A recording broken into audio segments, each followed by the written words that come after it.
Hi, folks. Back with another Marshall musing while I'm losing my mind in quarantine. Oh, and by the way, I'm not cutting my hair till quarantine is over. Putting that out there. Waiting to see how that goes. I'll probably look like a Super Saiyan by the end of it, or at least I'm hoping. Anyways, I was talking with one of my training partners. And we were going back and forth, and this conversation lasted well over 40 minutes. And we're talking about weapons used in self-defense and the pros and cons of different ones. And over halfway through the conversation, I realized we had an assumption about a certain type of weapon compared to another, and I think that assumption might be wrong. And that assumption is edged weapons are superior to blunt weapons for self-defense. I was thinking more and more about this. And the more I thought about it, I started writing it down actually, typing it out, about coming up with a list of the pros and cons of each. And by the time I was done, I would come back to it and play with it 15 minutes there, 15 minutes there, for about 2 or 3 days. And I found that the list of pros of using a blunt instrument compared to an edged implement was about 2 times that, was about doubled. And this bothered me. So I'm like, okay, maybe I'm just, maybe my mind is fixed on something. Maybe I'm just on a certain type of track when it comes to this thought. I started asking my colleagues, and at first they responded, no, the edged implement is of course better. It's easier to inflict a mortal wound, the intimidation factor, and all these different things. And I started listing the other things that I had thought of, the advantages of the blunt instrument, that for an unskilled person, they're less likely to harm themselves with it. It's far less weight. It's cheaper. They're more readily available.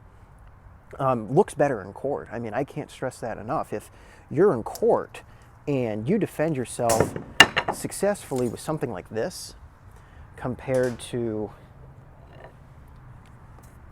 something like this, one looks way better than the other. Way better than the other. And they're the exact same size. And I kept thinking more and more on this. I'm like, okay, what about, let's take into effect one of the most underlooked aspects of combat, and that's psychology. And I was thinking, okay, yeah, this looks way less intimidating than this. That could be both a pro and a con. The pro is, if I think the violent situation is going to escalate, and I don't want it to, this is by far better. And this hits like a truck. You could easily really, really hurt somebody with this. And whereas for the pro for the edged implement is, if I just want to intimidate somebody into leaving, it's going to be way more effective. But on the flip side, it could easily escalate into a deadly force scenario. I'm brandishing essentially a deadly weapon at that point. And not just in their minds psychologically, but in the eyes of the law and a jury of my peers as well. And I kept thinking and thinking and thinking on this. So I'm like, okay, what if I really don't want to hurt the person? But it escalates and I need to. You could do that with a stick. You can't really do that with a knife. The second you touch somebody with a knife, it's considered lethal force at that point. Granted, it's usually quite effective. But in the long run, looking at both the court and even the mental and psychological battle afterwards, it's very, very different. And I started thinking back when my troublemaker days, when I was in college, I was teaching a class on self-defense, and I had some sticks, and I had a K-bar with me.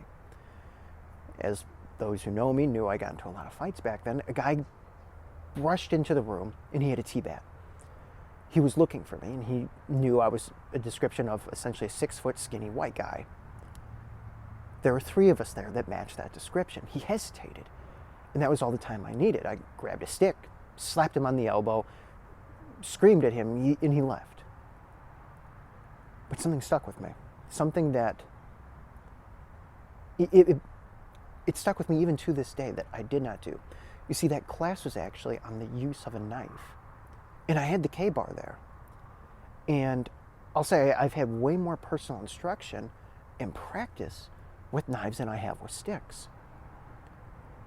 But when I realized there was going to be a fight, the first thing I grabbed, and I didn't even think, was the stick, not the knife. And the knife was actually closer. I had to reach past it to grab the stick. Why did I do that? I would think about this. It'd pop into my head every few weeks here and there for probably a couple of years. Why did I do that? And I was very thankful I did. I didn't need to kill the guy. And I think that's exactly why I grabbed it. I think psychologically, in a situation that may call for violence, a person is not going to hesitate to use a stick and just whack somebody. I mean, you see kids play with sticks all the time and they accidentally whack each other too hard. I didn't go for the knife because I think deep down, I don't think I'm a psychopath or anything. I didn't want to really hurt this guy. And I knew that I could get that job done with the stick, but if I picked up that knife, that's a whole level of force above where I could have taken it with the stick. And these different musings started playing into my head more and more recently with the advantages of a blunt instrument over an edged implement in a self-defense scenario. And I'm going to call it for this video. I don't want to make it too long, but I wanted to give you folks something to think about, and I'm going to elaborate on this subject more in the future. Until then, take care.